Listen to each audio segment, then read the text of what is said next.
Olá, sejam bem-vindos e bem-vindas à MF3 Escola de Filosofia. O tema de hoje é a Contra-Reforma e a Reforma, no contexto exatamente da Reforma Protestante, desta história da filosofia entre aqui o Renascimento e os preparativos para a modernidade. O cenário, portanto, é aqui uma pequena capela no interior de Minas Gerais, dedicada a Santa Luzia, aqui no sul de Minas, entre dois municípios. Pois bem, o que caracterizou a reforma e a contra-reforma em dois traços, né, nessas pílulas.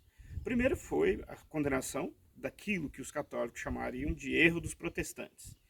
E na letra B aqui seria 1542 como a referência da fundação da Inquisição e da criação de um index, de uma lista de livros proibidos.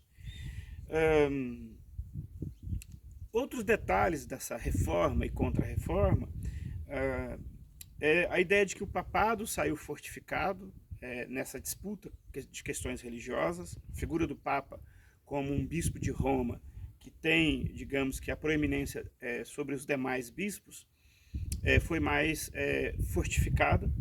Temos o famoso Concílio de Trento, onde demorou aí um bom tempo discutindo exatamente os temas provocados pelas reformas protestantes.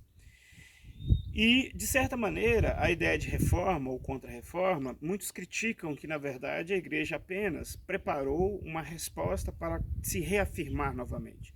E, portanto, não seria uma reforma, e muito mais seria uma reação à reforma protestante. E aí a Espanha ocupa um papel importante, porque é na Espanha que há a retomada da chamada Segunda Escolástica. Portanto, o Renascimento tem provocado uma série de ebulições políticas, jurídicas, filosóficas, e no plano religioso também provocou e foram os movimentos protestantes, e a Igreja então reage a isto, digamos assim, recolocando seus traços. E a Espanha tem essa função importante da chamada Segunda Escolástica.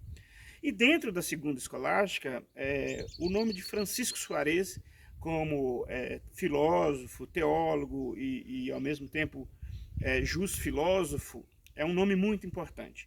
É um padre exatamente da congregação dos jesuítas, essa congregação recém-fundada por Inácio de Loyola, e esse pensador depois se transfere, nascido na Espanha, estuda em Salamanca, depois de transitar por alguns pontos, vem para Coimbra, em Portugal, e termina os seus dias em Lisboa.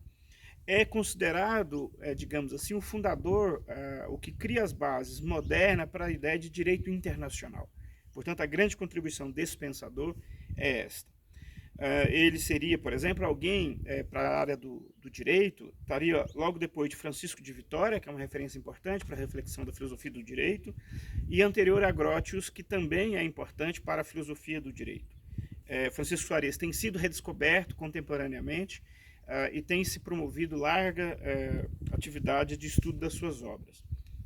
Às vezes nós concentramos na história da filosofia, que se desenvolve mais no cenário francês, no cenário inglês ou norte-italiano, e às vezes esquecemos essa contribuição para a história do pensamento universal partindo da Península Ibérica. Essa é uma delas, daqui a pouco, mais adiante, falarei de Antônio Vieira, mas nesse momento esta é a referência importante. Para concluir essa ideia de reforma, nós não podemos esquecer que a reforma protestante e as suas reações e os seus arranjos políticos, filosóficos, teve um cenário muito específico em algumas partes da Europa apenas.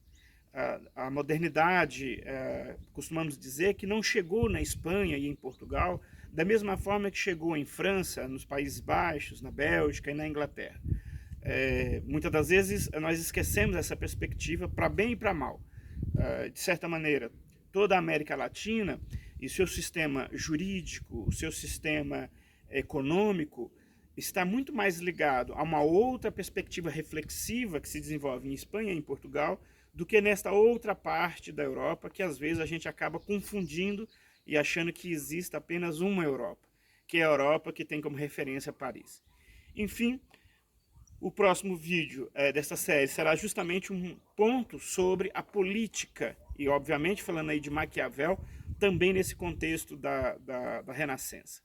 Enfim, muito obrigado, até uma próxima aula.